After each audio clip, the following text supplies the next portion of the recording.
rappers joined in, they served largely the hype the turntablists. Ice-T was one of LA's first popular rappers, and his early song Reckless is basically an extended shout out to his DJ, Chris the Glove Taylor.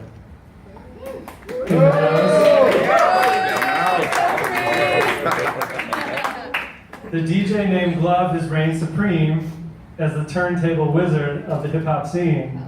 I'm sure you guys are sorry I didn't rap that, but those are the lyrics. Reckless is part of the Breakin' soundtrack, a 1984 hip-hop film featuring a lot of pop locking. The MCs are almost an afterthought. In the credits, Ice-T is listed as the rap talker. Early hip-hop was performed mostly live at parties, and when the artists first began recording in studios, they worked to recreate the festive atmosphere. By the mid-'80s, hip-hop with aggressive sounding backing tracks was in full force in New York. Run DMC and LL Cool J spat over hard beats, and the MC, rather than the DJ, began to dominate. But LA had not gotten the memo. Here, in LA, the party vibe marched on. A faster-paced, heavily synthesized electro dance DJ sound with vocoder-altered robotic vocals still ruled dance floors. Folks weren't interested in sophisticated rapping so much as getting down. All right, so that kind of painted the picture of what it was like when the Glove was getting started with Ice-T. And now I'm going to read another short excerpt from the first days, from another part of early LA hip hop when a little station called K-Day was setting the tone. And K-Day, for those who don't know, was the first station in the country to play mostly hip hop. And they started playing hip hop because one man in attendance put it on their playlist, and that's Greg Mack. Greg Mack! So this excerpt begins after Eazy-E has recorded Boys in the Hood, which was written by Ice Cube. Silence my phone. It's Doug Young. Yeah. So if anyone has Doug's number, tell him to come. I think I put his name at the door. All right, value. Yeah. Using his drug dealing profits, Eazy-E had 10,000 12-inch vinyl copies of Boys in the Hood pressed up at Macola Records in early 1987. The vinyl listed his parents' home address on South Muriel Drive and credited Eazy's new label, Ruthless Records.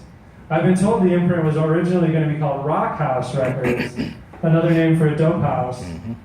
But rapper Yomo, who later signed to a Ruthless group called Yomo and Malky, takes credit for the name Ruthless, which he said he came up with after seeing a newspaper ad for Danny DeVito and Bette Midler's 1986 movie Ruthless People. All right. So Eazy's music got a lot of play on K-Day, which was a crucial outlet. K-Day was the little station that could, broadcasting a muddy AM signal from 6 towers on a hill between Echo Park and Silver Lake. With call letters likely derived from its strictly daytime broadcast license upon its 1956 birth, it featured personalities such as Alan Freed and Art LeBeau in its early top 40 days. Since its signal shot straight into South Central, it began playing black artists, and even featured Rapper's Delight when it came out in 1979. Though K-Day is often described as the first station to play hip-hop 24/7, it always included R&B in the mix. In fact, a conservative program director, who will remain nameless, took rap out of rotation in the early 80s, and it didn't return in full force until the 1983 arrival of Greg McMillan, originally from Van Alstyne, Texas. Greg called himself Greg Mack and wore cowboy boots. He reminded Alonzo Williams of Yosemite Sam. Upon arriving in LA, he moved to South Central.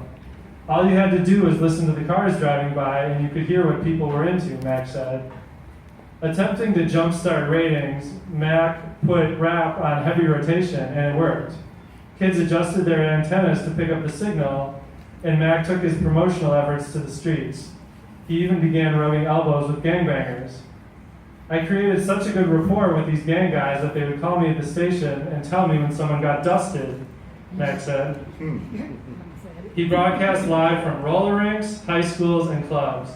Attempting to compete with Uncle Jam's Army, he enlisted tastemaker DJs like Tony G, Julio G, and M Walk, called Mixmasters, to perform at events. Mixmasters. While Mac's own evening show, High Five, counted down the week's top 5 records. Between songs, high school kids called in to show off their rhyme skills and shout out their high schools. Crenshaw High, Locke High, Manual Arts. DJ Crazy Tunes, who's Ice Cube's DJ today, remembers listening to the countdowns. The next day, he and his brother WC, Dub C, would travel to one of the schools, hop the fence, and commence lyrical and pop locking battles over the lunch hour. There's going to be a pop locking contest later, also. K-Day also sent young rappers like Eazy-E, Ice Cube, Ice-T, MC Hammer, and Candyman out on promotional tours around the city. Community centers, shopping centers, schools. They wouldn't always perform, sometimes just sign autographs or play basketball with the kids. East Coast